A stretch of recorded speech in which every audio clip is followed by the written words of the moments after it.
Hello everyone. Tonight, we are stepping into the shadows of the Middle Ages, where myths, legends, and half-truths shaped an entire world. Were berserkers real? Did animals stand trial? Was the Iron Maiden a nightmare torture device or a modern fake? Stay with me, because the truth is stranger than fiction. Norse sagas speak of the berserkers, wild warriors who fought in a trance, biting their shields, immune to fear and pain. For years, historians dismissed them as exaggerated folklore. But graves containing bear and wolf pelts, and traces of psychoactive mushrooms, tell another story. These men may have truly entered frenzies, transforming myth into terrifying reality.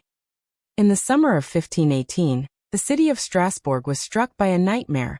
Hundreds of people dancing endlessly in the streets. Not joyfully, but violently, until they collapsed. Some even danced to their deaths. Was it poisoned rye bread causing hallucinations? Or mass hysteria fueled by fear? Whatever the cause, the dancing plague was no legend, it was history. In 1212, a boy named Stephen claimed God had chosen him to lead an army of children to free Jerusalem. Thousands followed him, singing hymns, carrying wooden crosses. But the dream soon turned into tragedy. Many died on the road. Others were captured and sold as slaves. The Children's Crusade remains a haunting reminder of faith and desperation colliding. In the strange world of medieval justice, even animals could be put on trial. Pigs, goats, even insects were dragged before courts, sometimes with lawyers appointed to defend them. In 1386, a sow in France was hanged for killing a child. Believe it or not, this absurdity is well-documented fact. The infamous Iron Maiden, a coffin lined with spikes, is often shown as the ultimate torture device of the Middle Ages. But here's the truth. It never existed in medieval times. It was fabricated centuries later as a museum hoax. Real medieval torture was brutal, yes, but spiked coffins? Pure myth. Many believe medieval people thought the earth was flat. In reality, most educated Europeans knew it was a sphere. Sailors, monks, and scholars wrote about it openly.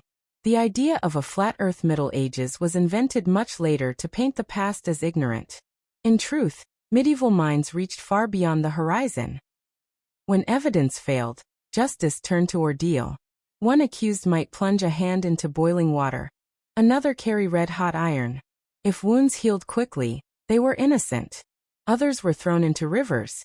If they floated, guilty. If they sank, innocent but drowned. It was faith placed above reason, with lives hanging in the balance. Robin Hood, the hero who robbed the rich and gave to the poor. But the earliest ballads show him as a violent outlaw, far less noble than the legend we know. Records mention men named Robhod and Habahad, real criminals whose tales blended into myth. Robin Hood may never have been one man, but many. The Black Knight often appears in stories as a mysterious villain. But historically, it was simply a title.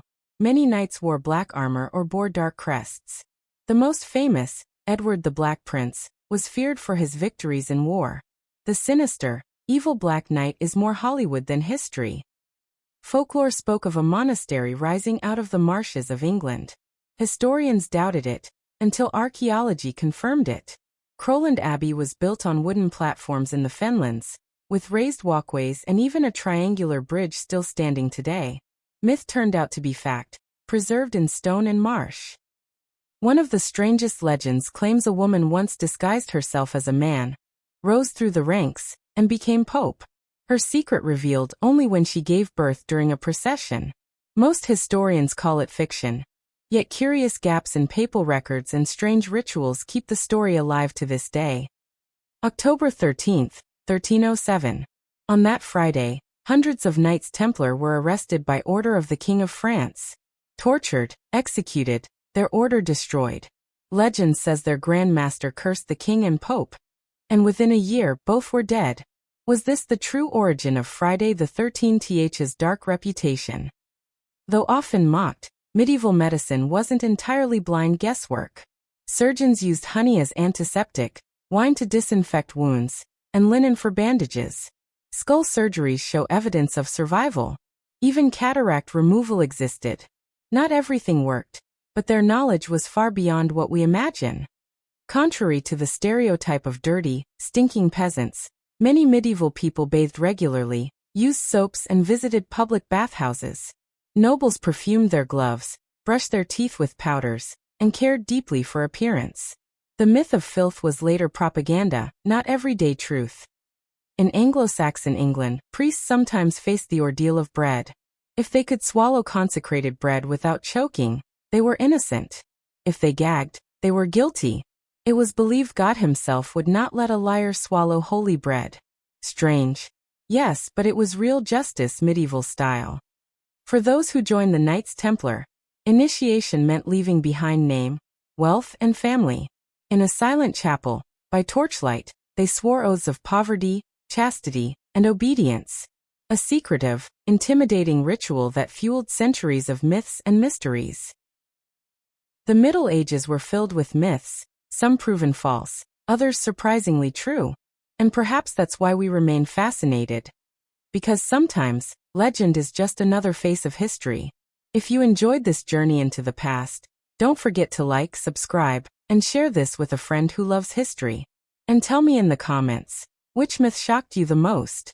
Until next time, keep the candles burning, and never stop questioning the past.